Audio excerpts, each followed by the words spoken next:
আমাৰ শ্ৰদ্ধাৰ জুবিনদাৰ মৃত্যু কেনেকৈ হ'ল এয়া অতি সুন্দৰকৈ উপস্থাপন কৰিছে দক্ষিণ গুৱাহাটীৰ ৰাস মহোৎসৱত।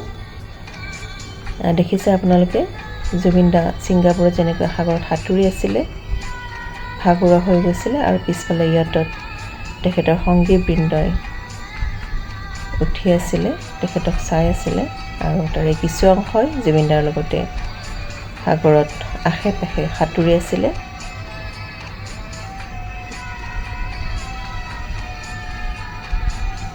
আৰু অৱশেষত যিটো নঘটিবলগীয়া দুৰ্ঘটনা ঘটি গ'ল, আৰু গোটেই অসমক কন্দুৱাই থৈ জুবিনদা গুচি গ'ল।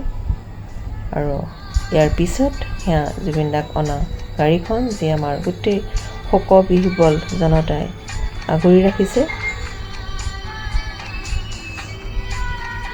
সকলোৱে শেষবাৰৰ বাবে জুবিনদাক শ্ৰদ্ধাৰে সুঁৱৰিছে,